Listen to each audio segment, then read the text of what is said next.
بسم اللہ الرحمن الرحیم۔ ابو مالک سے روایت ہے کہ رسول اللہ صلی اللہ علیہ وآلہ وسلم نے فرمایا، صفائی نصف ایمان ہے۔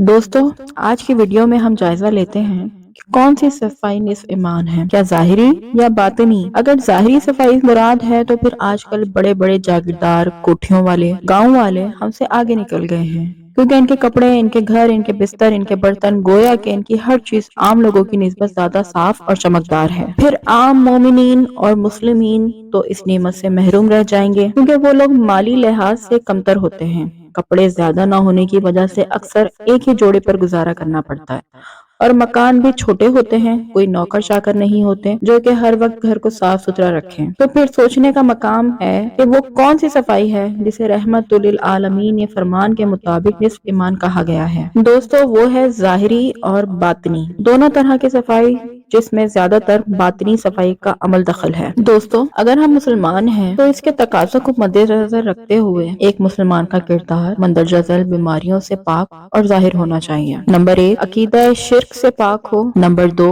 عبادات ریا سے مبر ہو۔ نمبر 3، دل حسد بغض کینہ سے پاک ہو۔ نمبر 4، مال حرام سے پاک ہو۔ نمبر 5، انداز گفتگو جھوٹ اور ملامسری سے پاک ہو۔ نمبر 6، زبان سے دوسروں کی عزت محفوظ ہو۔ نمبر 7، بدن اور کپڑے نجاست اور گندگی سے پاک ہو۔ نمبر 8، اشیاء ملاوٹ پاک ہو۔ نمبر 9، ناپ تول میں کمی نہ ہو۔ نمبر 10، عدالتیں، قوانین، جرائم، بے انصافی سے پاک ہوں۔ نمبر 11، دعوت تبلیغ کا کام لالچ کے بغیر ہو۔ نمبر 12، ہمارے گھر شیطانی آلات سے پاک ہوں۔ دوستو، اگر ظاہری صفائی کو مراد لیا جائے تو پھر آدھے ایمان کو مکمل کرنا بہت آسان اور عارضہ ہے۔ جہاں سے چاہیں، جیسے چاہیں مال حاصل کریں اور اپنے گھر لباس کو خوبصورت اور صاف رکھیں۔ نہیں، مگر حدیث اپنی پوری گہرائی کے ساتھ بیان کر رہی ہے، جس میں امیر و غریب کا امتیاز ختم ہو جاتا ہے اور وہ تمام اعمال پاکیزگی کے ساتھ سب انجام دے سکتے ہیں۔ اس میں امیری، غریبی اور چھوٹے بڑے اور کالے گورے کی کوئی قید نہیں۔ اس میں جو شرط ہے وہ صرف شرط ایمان کی ہے۔ اس لیے نبی کریم صلی اللہ علیہ وآلہ وسلم نے صفائی کو نصف ایمان قرار دیا۔ اللہ تعالیٰ حقیقتاً عمل کی توفیق عطا فرمائے اور